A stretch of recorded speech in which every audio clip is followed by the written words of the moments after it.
Call meeting to order. Any additions to the agenda? I have an item to add under new business. We'll call it 5.3. We'll briefly discuss the frequency of our meetings. More on that later. And again, back to the agenda. All right, minutes.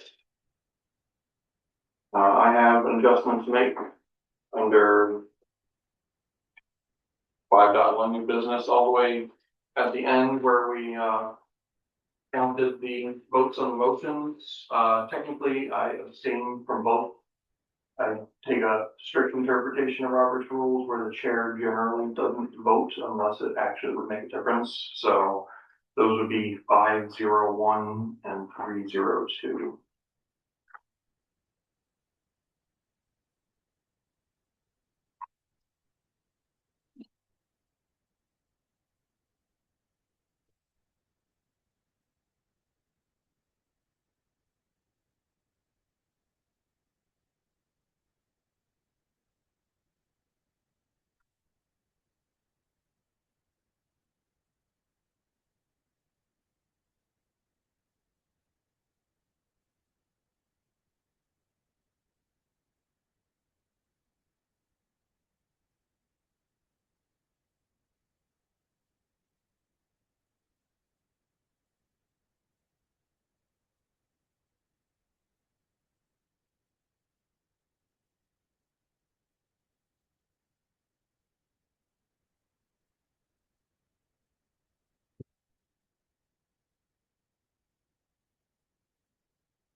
Adjustments, revisions, additions.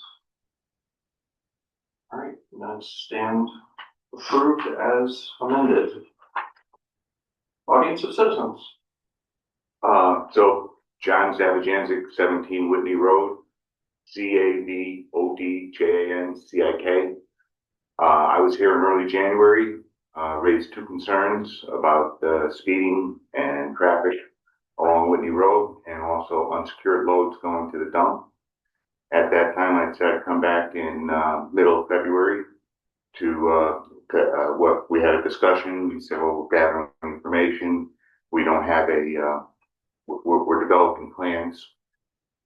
My thought or my statement at the time was I'd come back and find out what the progress or status of that of my concerns were or are. Thank you.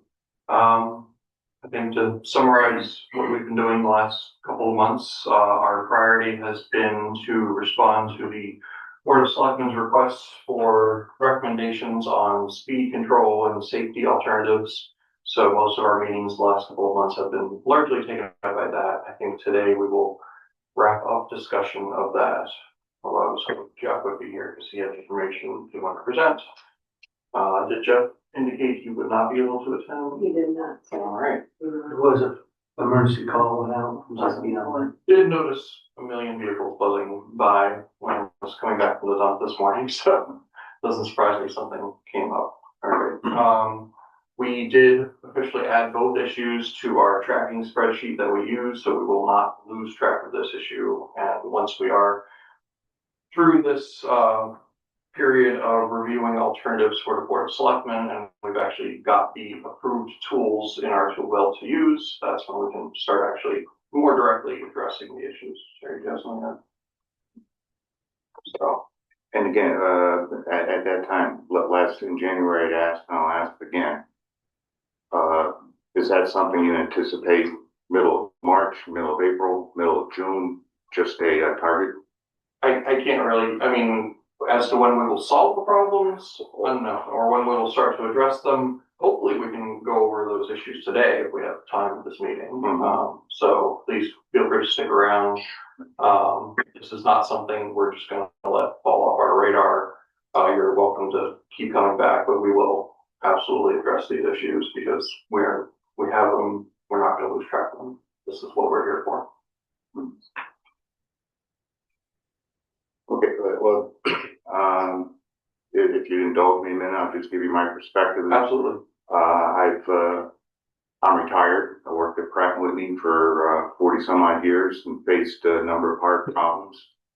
And you guys are facing hard problems yourself.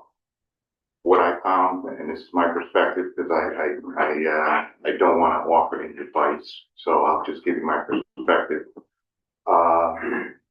Doing nothing is perhaps the only failure that you'll have.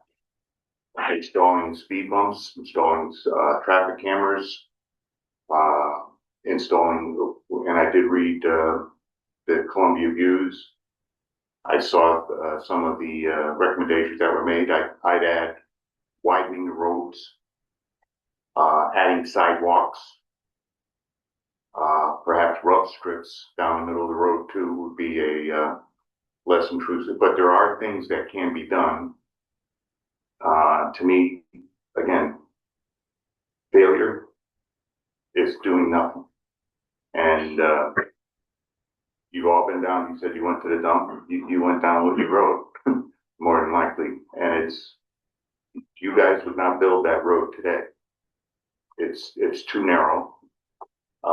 When they put Delhi Drive in, I was there. I made a complaint with concern, and there was a traffic study done. I don't know if you guys have dusted that off. That was, I don't know how many, got to be 30 years or so ago.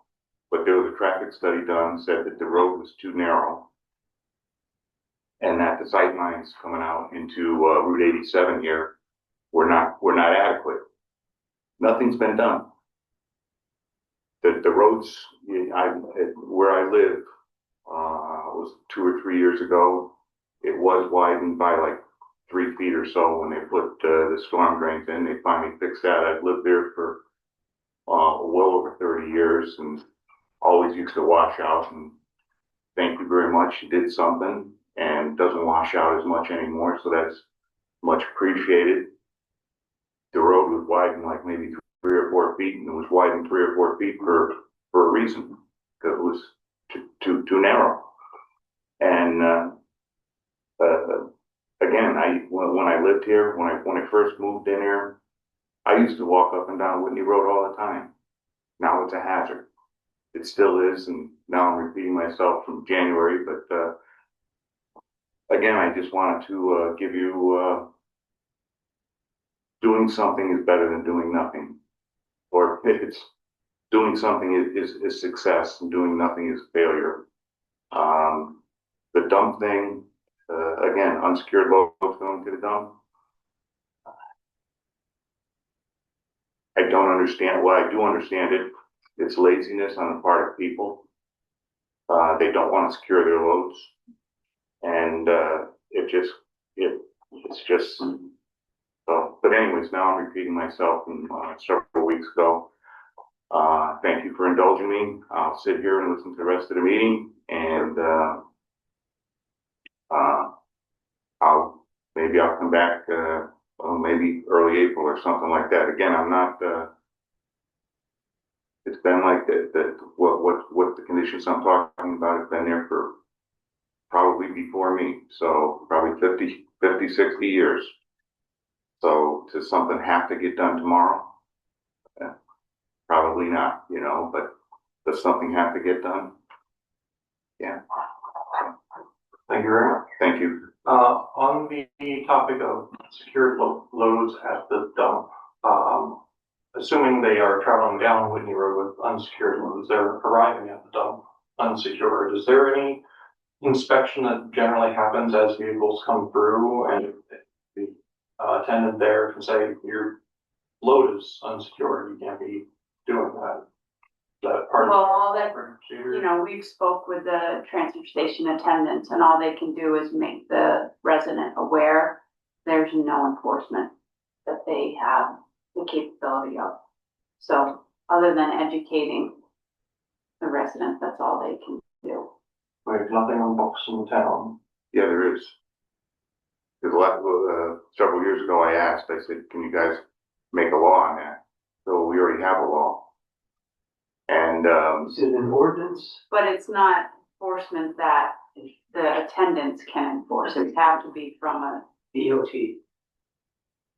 DOT has to enforce it. Well, who's DOT?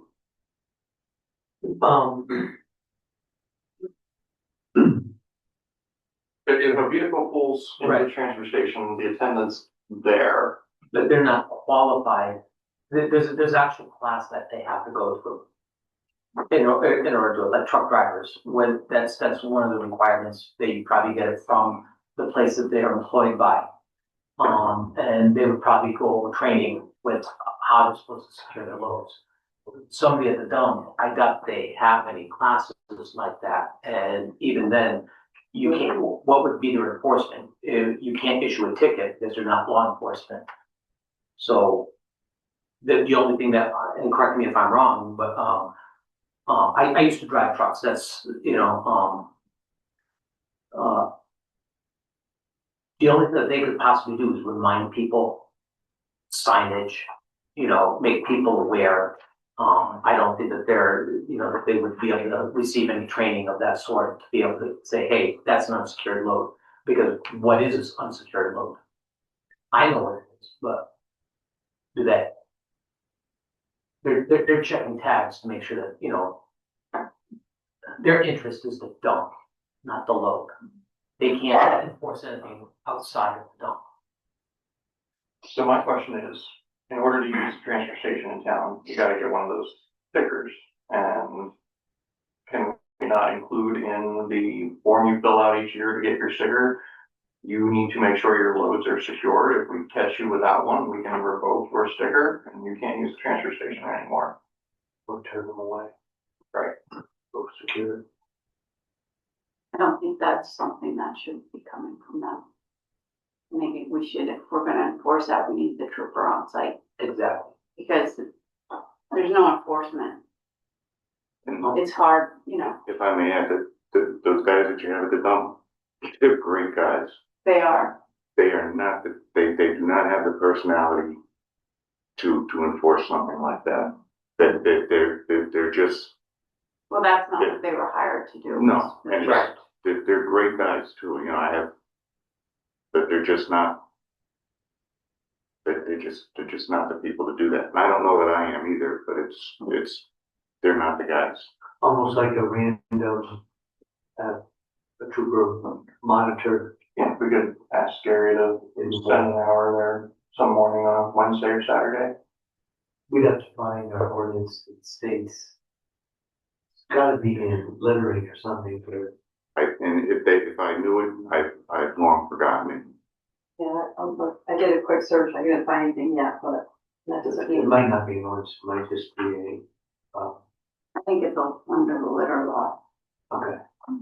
If we don't have one or if it doesn't have any teeth to it, that might be something. Another one. Okay, Thank you. well, we will look into that and No, okay. follow up next week. And again, I appreciate thank you for doing something. Absolutely. That's, We're gonna do what we can. Anything else, audience of citizens? Old business, review and recommendation of speed control and safety alternatives for the Board of Selectmen. Last meeting, we officially made 2 recommendations to the Board of Selectmen to increase the usage of speed feedback signs and to increase law enforcement presence with regard to speed control, traffic safety. We had a couple of other topics that were still pending. I know Jeff was kind of spearheading talk of speed bumps, humps, tables. He's not here today. Does anyone have any comments on that topic? Any further recommendations they wish to field? Otherwise, yeah, go ahead. Well, I'm curious about the information on the speed bumps and humps. Obviously, we don't have that right now, but of these recommendations, I think some of the things that we're missing are potential changes to the problem roads to make them work better instead of just trying to fix the speed problem through law enforcement.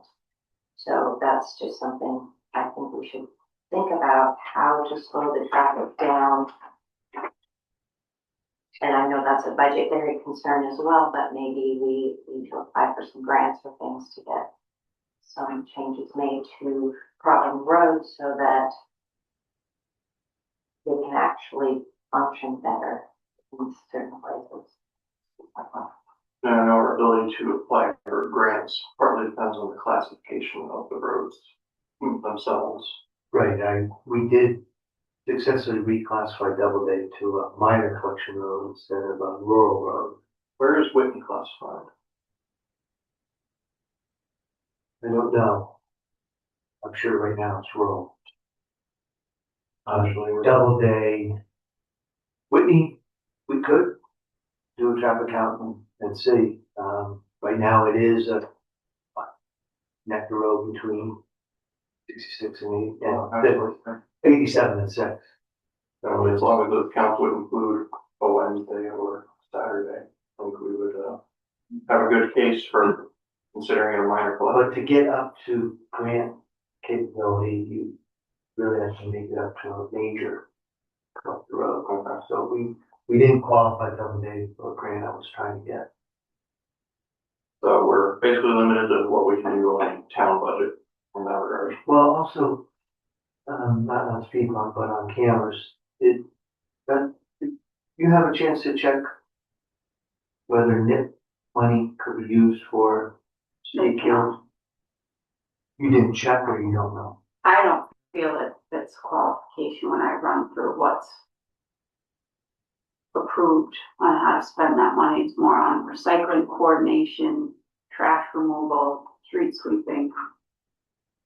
We're talking about spending money, Kurt. We have about 17,000. I don't think it's quite that. Maybe it's 11. We've used it to repair our street sweeper and pay for overtime for trash. Yeah, so I'm just wondering, it's a pool of money. It's at our review as to what to use it for in the guidelines. But I don't know how stringent those guidelines are. But you mentioned spending it for speed cameras. Cameras. Should be paying for themselves, right? Not the speed ticketing cameras, speed. The ones that are flashing like the one on Brittany. Feedback sign. Right, so I'm thinking, my logic was the NIPS are potentially causing dangerous driving situations and the cameras could.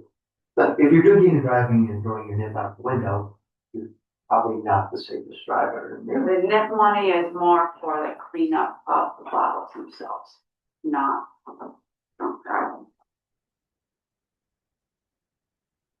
It's the litter component that they're trying to address. I know the T2 Center gave out 2 of those signs to every town. Yes. I think they have more. And I think we can ask for more. It's not like they bought exactly 2 for every town. They got a whole bunch of them. I remember them mentioning this when I took their class last year.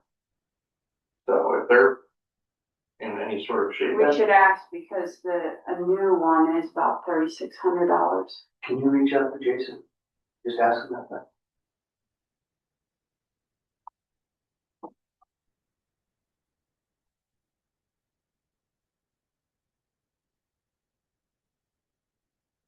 Then send me the link that you have the criteria.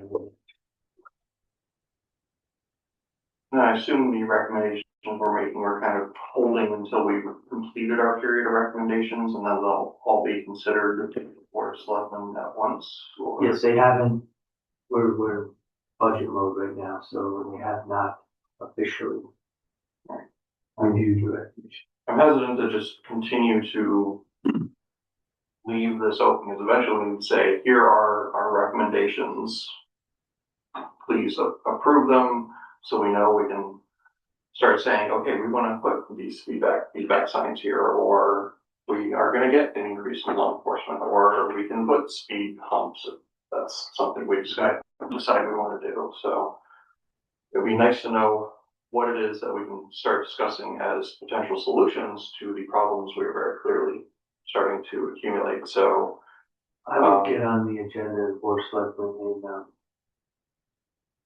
not the 24th, but, because that's a workshop, budget workshop meeting, but the, first meeting in March.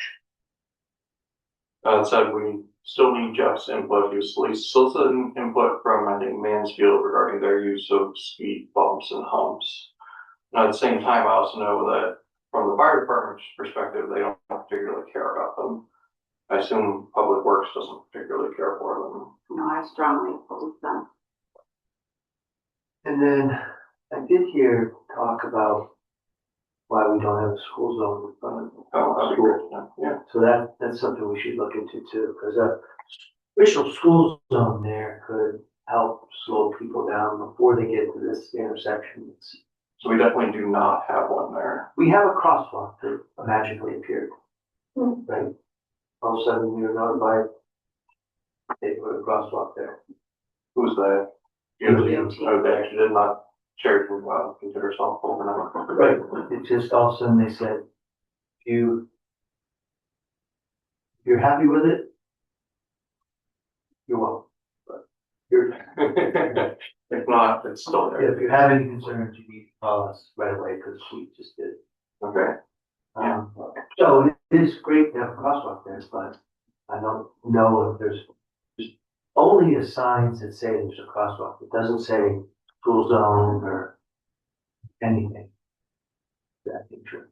And there's also goes from 45 to 35 with no like reduced speed coming up. It doesn't even say reduced speed. And it doesn't say it's a school zone. Two of those things, Right. which you do see at other roads in other places when you're coming into a town and you're supposed to reduce your speed. I would add that to this. Great.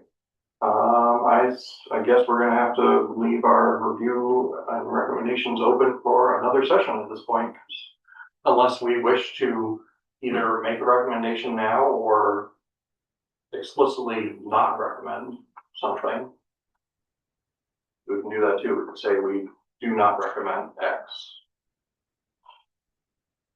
Do you feel strongly about anything?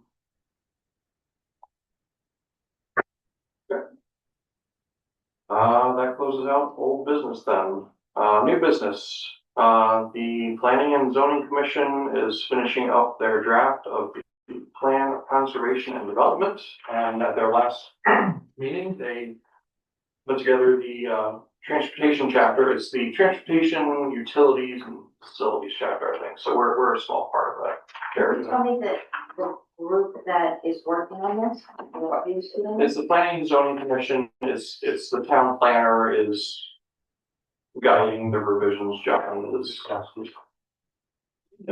it's been a month-long process. I've had input on a number of chapters from, as part of other committees as well. And in your agenda packet is the section on transportation. It's fairly slim, but roughly in proportion to the other chapters. When they talk about agriculture, of course, it's gonna be like 10 pages or so. So it's not a long document. They try and make it actually readable by people. I think it calls out some very important parts in here. Talks about our main roads, our state highways. I like that they mentioned our trails as part of our town's transportation system. Certainly a lack of facilities for bikes and pedestrians. And I believe their action items provide us with ample opportunities for bringing improvements to town. And part of what this document is for is, as part of the official, basically master plan of the town, we can point to these items later and say, this is something we officially as a town have voted on that we want to do. So it's much easier for us to be able to go pursue grants related to these because it is documented in here. So we did put the access ramps at grade separated crossings, safety improvements around Columbia Lake with focus on 87. So overall, I was quite happy with how they ingested the feedback we gave them. Are there any comments, concerns about what is in here? We have a small window upon which we can offer additional revisions, but they're starting to wrap up the process in the next month or so. I think they will set a town meeting to approve. I know Krog, I sat down with Krog and John, and Stephen was involved. They're working to redesign the intersection of 66 and 87 and 6 and 66. Do we create that as a goal that we want to see that happen and to be funded? Because it's not clean, just as a huge safety on 6 and 66. That's very good. But it's the actual intersection that's well, the low hanging fruit is you cannot turn left from 66 on the 6 without sometimes we light signals. Yeah. So there's some basic things in that analysis which they're aware of, and they are, we saw a design, we do that, fix some of those. So they're considering design, it's not an approved project, it's not funded. So I think we have to state, and maybe I could get some more terminology of their design into our, like, our bill, so that that's one more checkbox when funding is being considered. I will pass that directly to John and make sure it gets in there. How do those things get funded with the changes to those? Through the state, it's their highways, there's DOT budget. And does T2 do studies on those roads or, more rural roads? Rural town roads? Yeah. DOT is doing their own, the DOT is working with their traffic, with their highway. Along with DOT.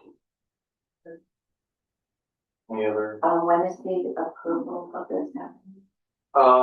Soon, could be, well, I know the next planning and zoning commission meeting, I think they got delayed a little bit because one of the meetings got canceled, but so I think at the very next one, which would be first Monday of the month, so 2 Mondays from now.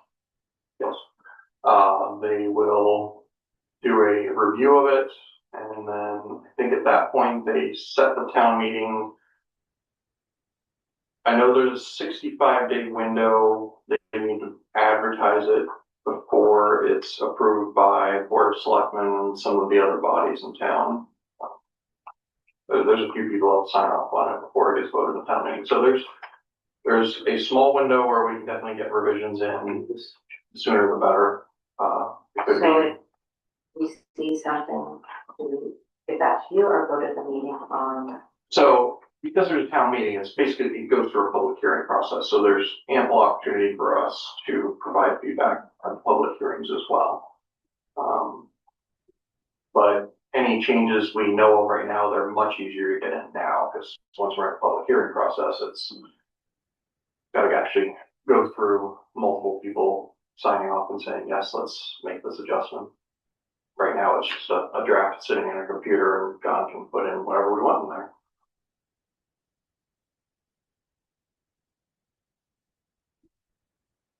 Hearing no other changes, I think we can move on from there. And I think this is a good week to open up our problem report spreadsheet.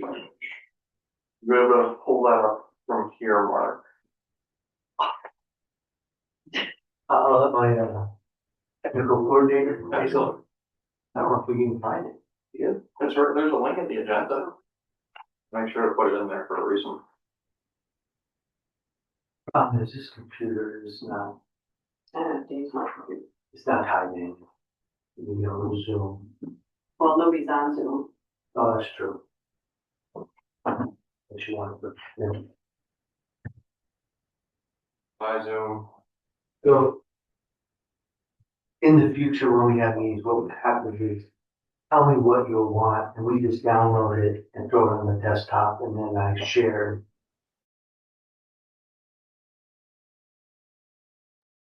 Probably gonna live in our agendas on a semi-permanent basis, so.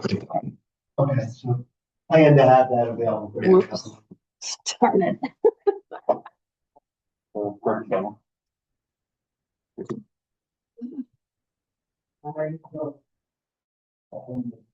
Just sitting up here, right? Yeah, Yes. There was good. that's too. fine. Yeah, thank you. Sorry.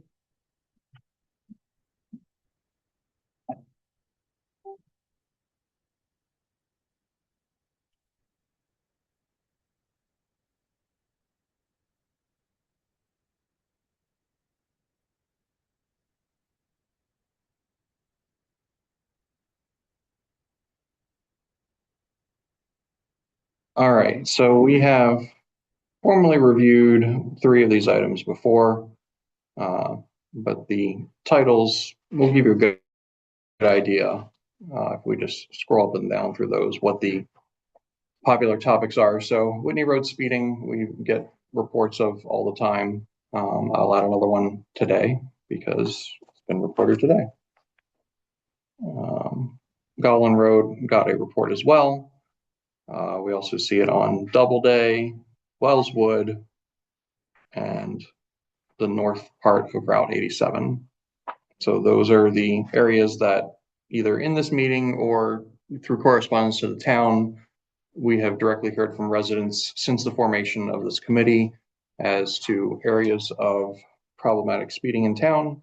The other items I will note that are not necessarily directly speeding related was the fact that we don't have a school zone on Route 66. It sounds like we are continuing to look into that. The unsecured loads problem also reported again today. So we are. There's a report from Rose's Bridge since the committee started on the very first day. We had an audience. Report Rose's. On the very first day of the meeting, the committee was formed. We didn't have the system yet, so we had to define what the start date that we would actually. So if they wish to report it, they need to do so again, just because we're not retroactively. But they did come and do this meeting. Seems like that was. Seems like it should. Should we put a placeholder there for Rose's Bridge? I mean, we can consider that it's been reported at this point. We never explicitly said who can report them. We'll say Sherry's reporting. Great. I can add the item. Rose's Bridge. Speeding and the bridge being narrow and cars going over it fast was what they had. Yeah. There was no room to walk and the cars were going really fast. I'll look in my file because I remember that. Let's see if I can get more information. I also got a call yesterday from a resident on Cherry Valley Road. She asked to talk to Stephen or Mark. They haven't gotten back to her yet, but she was saying that large trucks, like oil trucks and big tanker trucks, were going down the road, and she said they couldn't even pass each other because the road's so narrow, and she's tired of it. So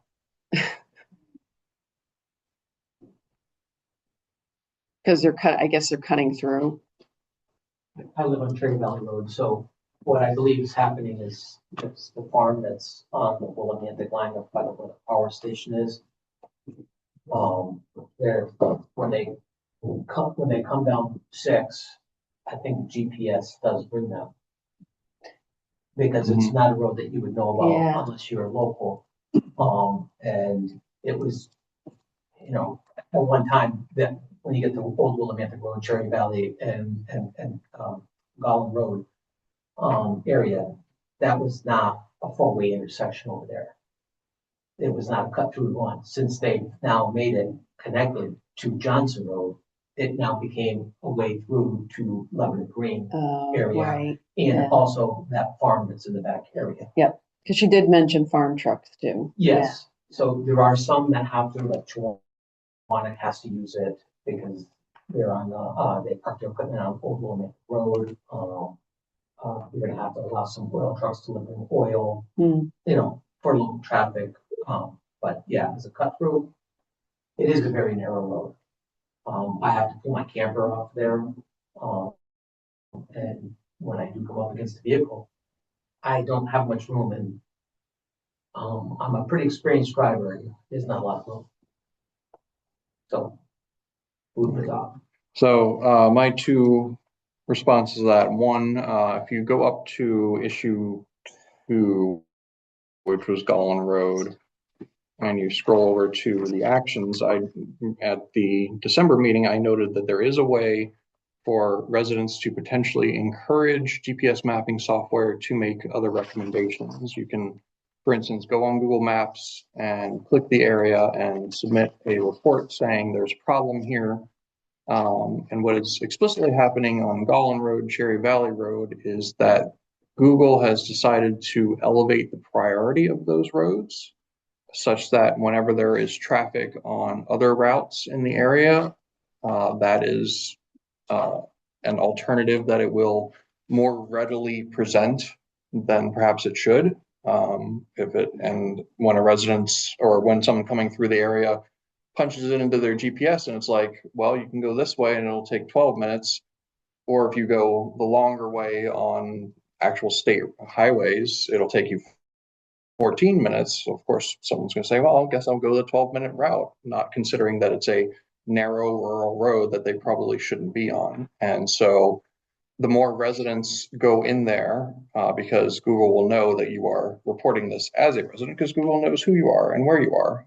And if enough people who live on the road report a problem, they will manually reprioritize a road. So I can't, as not a resident on those roads, I can submit a report, but they're not going to consider it nearly as heavily as if multiple residents who are on the road submit it. So that is something anyone who calls in and says, I have a problem with these trucks coming down our rural road, is tell them, report it to Google on Google Maps, right click.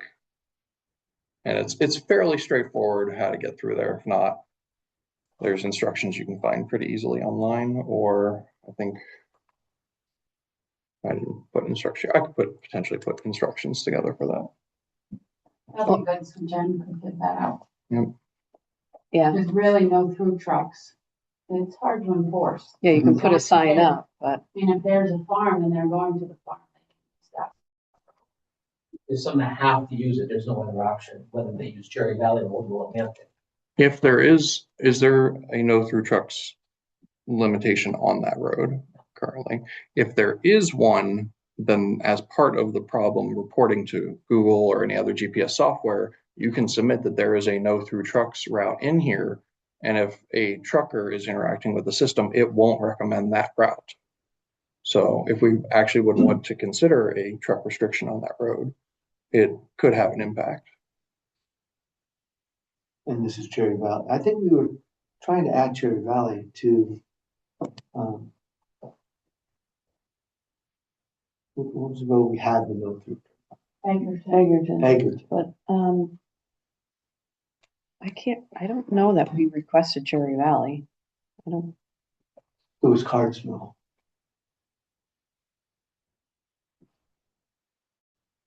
I'd have to look. I can't remember off the top of my head. But Well, if it was done on Cardsmill, it would still prevent. No, it wouldn't, okay. Sorry. Yeah.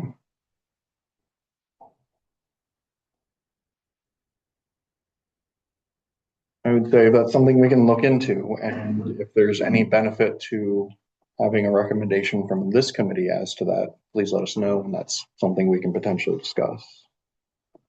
But I will open issues on this sheet for Roses Bridge, Cherry Valley Road, and I will put together instructions for how people can submit problem reports to Google saying, get these vehicles off my road, please.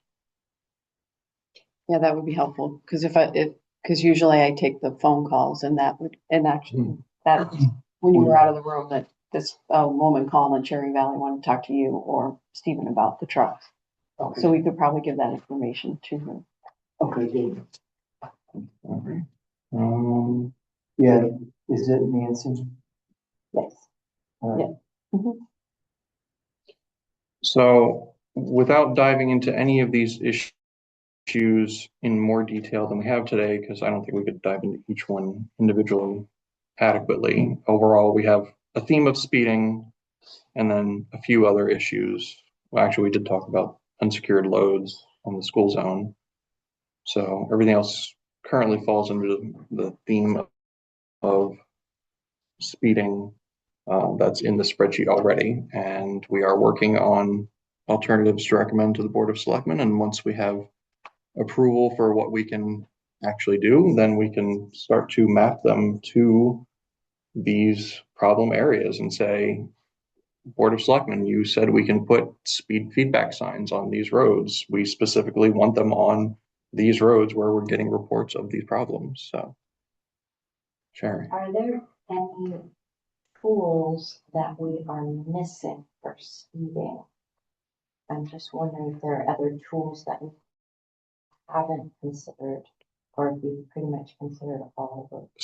So a while back, and a couple times now, I've included the sheet on the recommended countermeasures from the, let me see if I have a copy in here, probably not.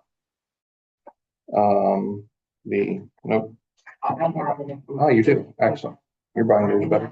No, I do, but I put everything. Hold on, I can pull it up real quick.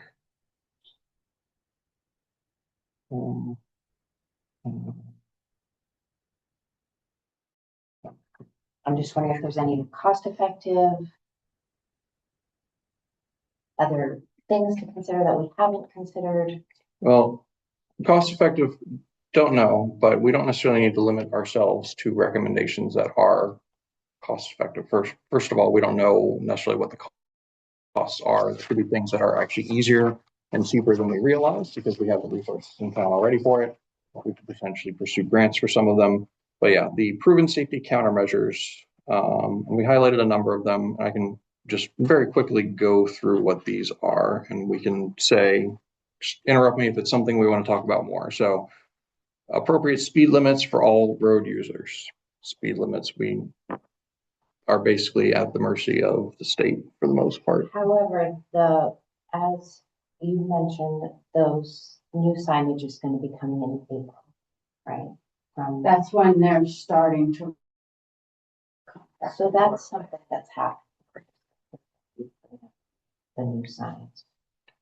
Speed safety cameras, we already made our recommendation. Variable speed limits. I don't think that's necessarily something we want to play with in this town. That's more for higher speed roads where sometimes you want it to be 65, sometimes you want it to be 55. The one applicable thing I could think of is if we have a school zone, we could have times of day where it's one speed and during school zone hours, it's reduced to another speed. There's plenty of towns in the area that do that. But first, let's get an actual school zone on the map and we can talk about it then. Bike lanes, wouldn't that be great? I'm going to list through these, and if anyone wants to raise their hand and make a recommendation, please jump in. Crosswalk visibility enhancements. Leading pedestrian interval. It's basically where you've got a traffic light and you give the pedestrian signal some advanced time. We don't really even have pedestrian signals. We just have an 8766. There's a button for it. But this is talking about giving the pedestrians a jump start so they actually have time to get out into the crosswalk before you tell the drivers to go. Would that button do that? By default, no. Is there a button there? Yeah, Okay. because we only use it when we're doing our Memorial Day walking to the cemetery we had to hit the button to get 20 people across. 66. Medians and pedestrian refuge islands. That's largely if you have very wide highways that are difficult to cross in one period. Pedestrian hybrid beacons. That's just another type of pedestrian crossing signal. Not necessarily applicable in this area. It's more of an urban area signal. Rectangular rapid flashing beacons. Those are the pedestrian signs that either you push a button and it starts blinking to warn cars, hey, here's a crosswalk and there's a pedestrian actively using it. And some of them are automated. So if a pedestrian approaches, it'll sense a pedestrian and start blinking automatically right away. Road diets. Road diet, so. That's something that Sure.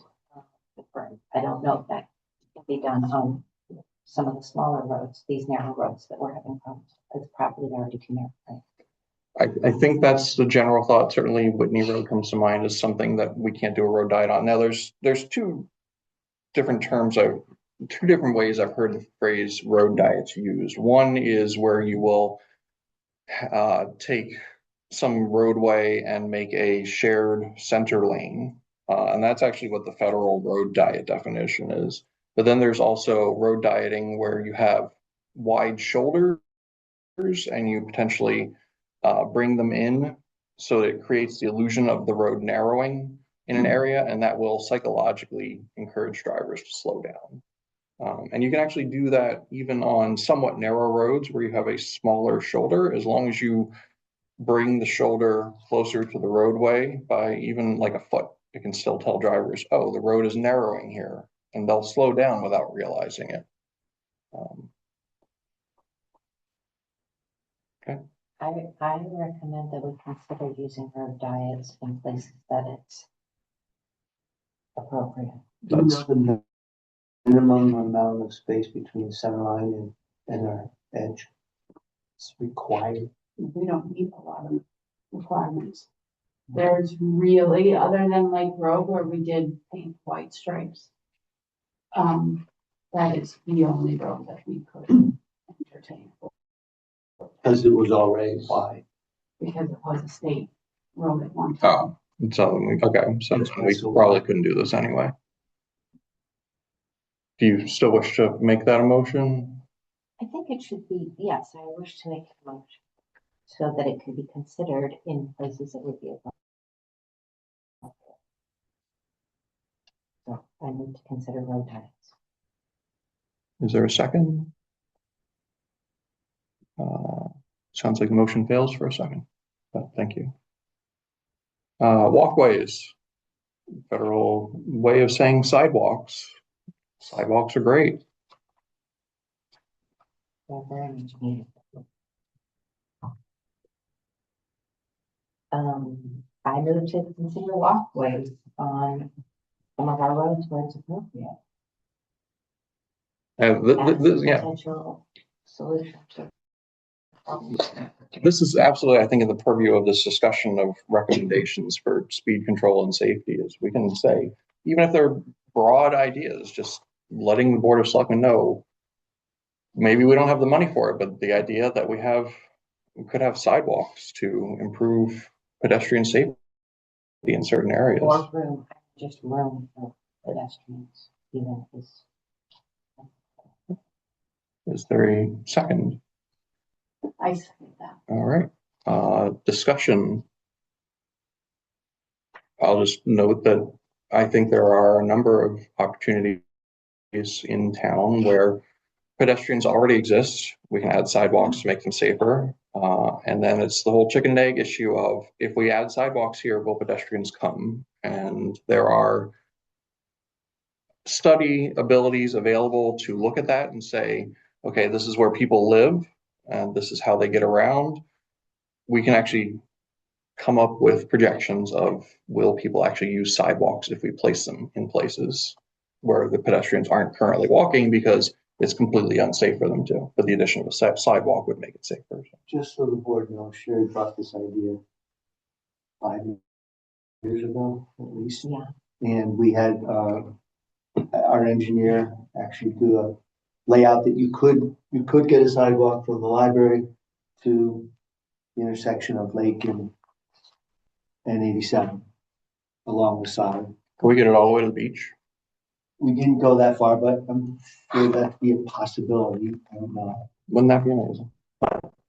It was looking for a conceptual that is possible, and then it didn't go any further because the estimated cost was over $1 million. And I think it died at the. My memory is that it kind of, we were talking about getting feedback from the community and doing a study. And we were discussing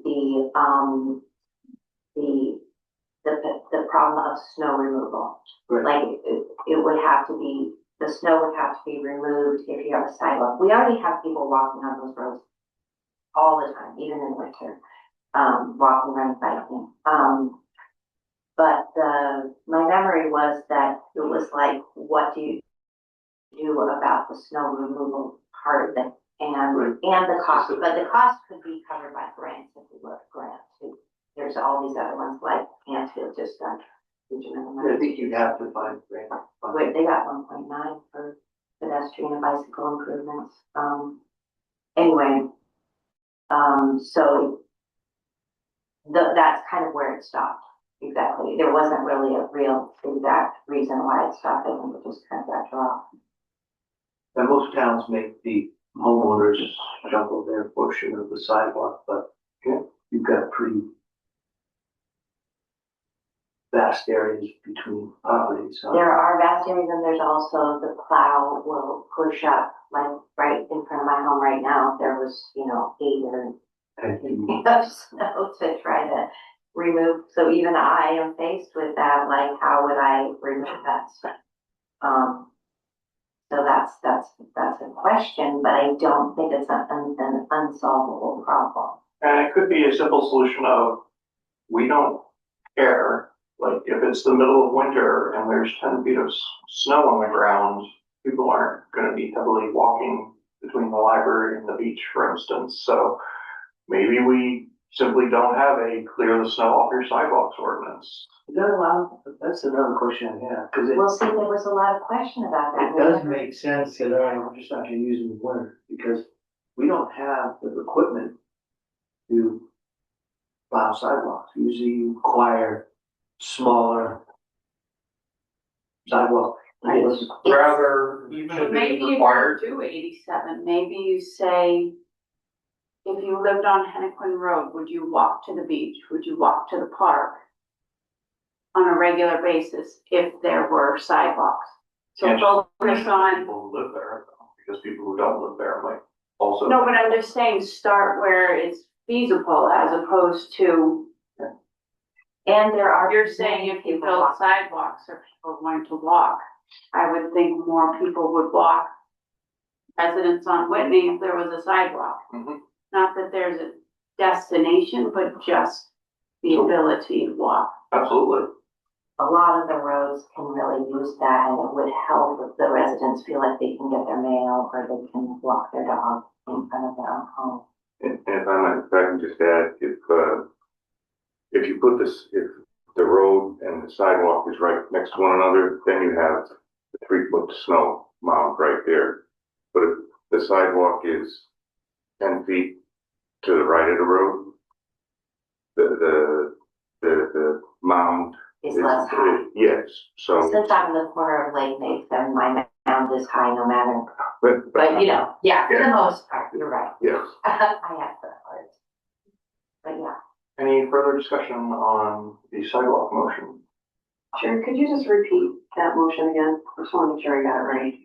I move to consider walkways as a countermeasure, Recommend to the Board of Selectmen to consider. adopting that as a countermeasure. No. Safety countermeasure, yeah. Safety counter. All those in favor? 3. Opposed? 1. Abstain? 3, So we 1, have 1. 3, 1.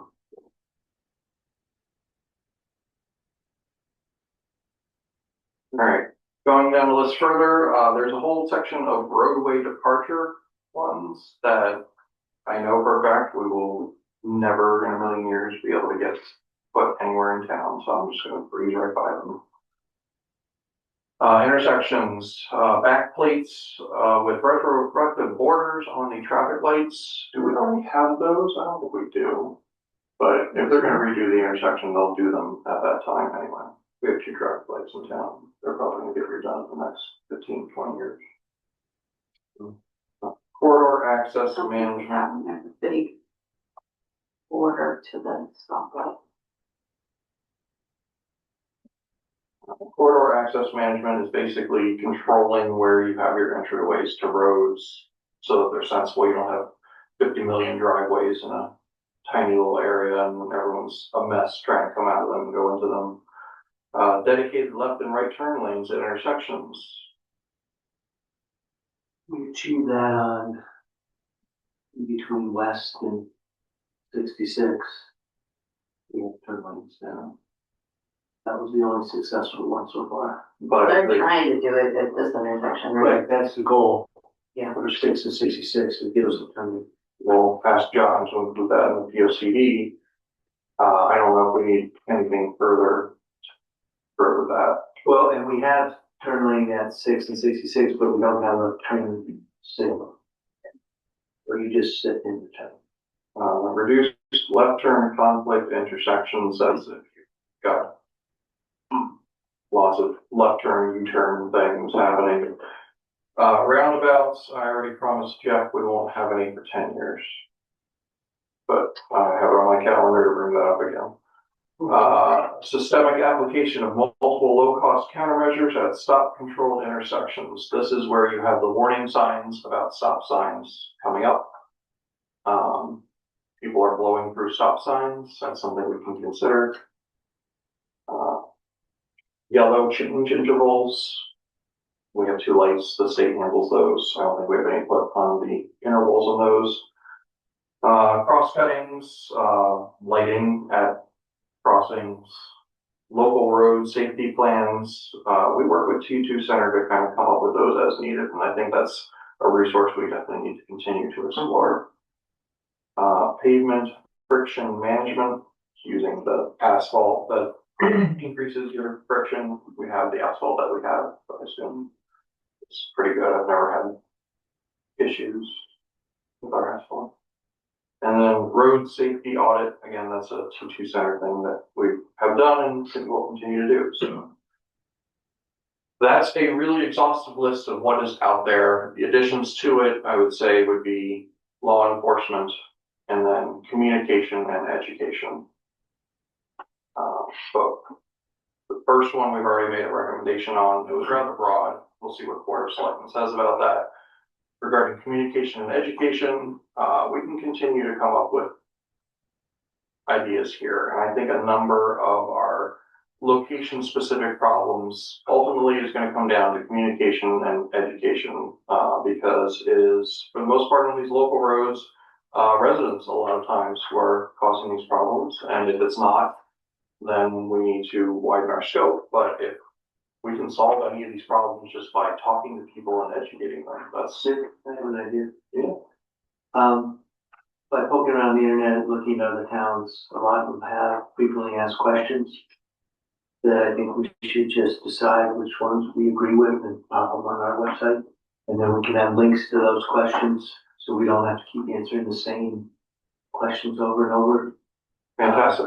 And towns love stealing them from other towns. Right. I've seen the same. And the same goes with any advice we have for our citizens could go out in our digital newsletter easily. If you find something, get it to us and we'll include it in the monthly newsletter. Like, hey, this Do is you something have a stash of these somewhere already you're thinking? No, I'm just thinking we should start looking, anytime we see something that, hey, this is really good, we adopt it and get it to Jen and I, and we can, if it makes sense for the View magazine or digital newsletter or text my gov link back to our website. There's a lot of things.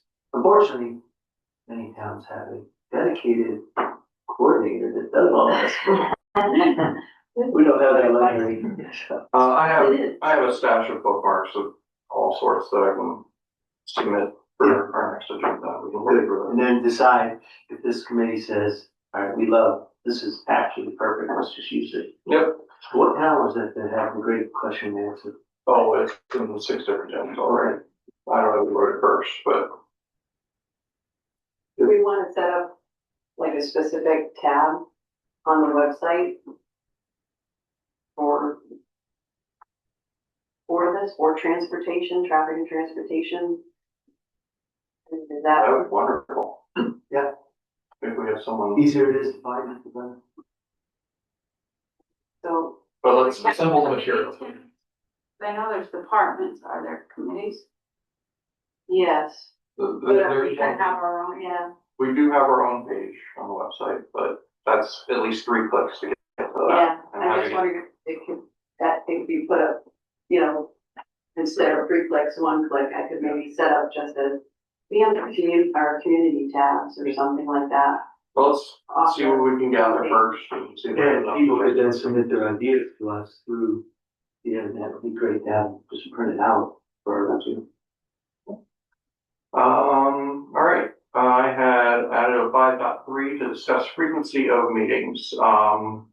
We have been meeting every other week since our formation. We're starting to make progress. I do note that there is a burden on staff and some of our members to attend this meeting twice a month. And so the idea has been put out there of adjusting our frequency to meeting once a month. I am on board with that. I think we are quickly approaching the point where we can probably get this down to once a month. I envision our next meeting is going to be the last and final call for any recommendations we wish to make to the Board of Selectmen. We will keep up to date with ongoing problems, and then once Board of Selectmen comes back to us and says, here are the things we've approved, we can start actively applying these. So I think the immediate work that the committee needed to start the ball rolling on is coming to an end, and we're getting to the point where we're actioning things to the Board of Selectmen, and we will be waiting for them to act upon our recommendations. So I think we're at the point where we can transition to once monthly. I don't know how other people feel. And if there is such thoughts on this, there could be a recommendation that becomes a motion, and we'll go from there. Open it up to people here. I agree, speaking from staff. I think once a month is adequate. It will give us more time too to actually come back with accomplishments. I'm okay with it. Okay. Is there a preferred time of the month that What have we been doing? we've been doing first or third Thursdays? Wednesday. And I would strongly request not the first week, because a lot of committees like to do the first. I think third would be better. Third Wednesdays is, if Can we're we gonna, reduce the time of the meeting so people can go? that's a good question. What would be a better time? I think not during working hours, because you limit most of the town population to not being able to go. But then we won't have staff support necessarily outside of work. Like tonight, third Wednesday is 5 pack, so I'll do 5 pack. That's the problem, we run into the night meetings of all the other boards and commissions. Could you? I prefer the summarize it? daytime meeting. Yeah, I'm just saying in general, like a lot of people are working when this meeting occurs. So, Yeah. but if I can suggest, why don't you have a quarterly after 5 type town meeting for people to come to, and then maintain the Wednesday 9 o'clock. But you got a good valid point. Well, we're gonna add special meeting. You could have special meetings, or you could advertise that our findings will be at the Board of Selectmen meeting on X, which is a night meeting. And if you want to come and listen to the recommendations of the traffic meeting, come to the Board of Selectmen. But if there is the desire to have a larger town gathering, especially once we've got our recommendations approved or not, I think we can set up a special meeting with the town outside of normal hours. That could always be public here. Yes. Get officially. So I think for now, it sounds like third Wednesdays at 9 a.m. We can revisit it needed, but the good news is because we've already submitted our meeting schedule for the year, all that entails us doing is canceling the first Wednesdays. We don't have to turn every meeting into a special meeting because you can't just arbitrarily add meetings or change the meeting dates. Once you vote on the schedule for the year in November, December, you're kind of stuck with that. And to change every day or time, we have to cancel all of those and set up special meetings for every other date. It's really annoying, but that's how government works. So, is there a motion to switch us to third Wednesdays at 9 a.m. monthly meetings? Is there a second? I was tired. I'm gonna give it to John. Sure. All right. Any further discussion? All those in favor? 4-0-1. Correspondence?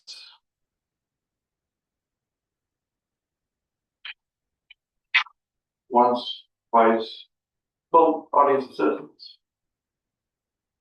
You were talking about communication and you have the, traffic thing on, Whitney Road there. What, being an engineering type, average speed, 7 days is X number. Wednesday and Saturday, average speed is X number. And This is a really good suggestion. I'm gonna just jump in real quick. This is something that we considered in Rockville, Maryland, almost 20 years ago. And the town came back and said that if you advertise an average speed higher than the speed limit, people are gonna go higher than the speed limit. So that's what they said, don't you go. I don't, you just, you're gathering a bunch of data. Yeah. And, data that's not used is useless data. So that's data that at least I don't see it and it's useless, so. Any other board member comments? I would entertain a motion to adjourn.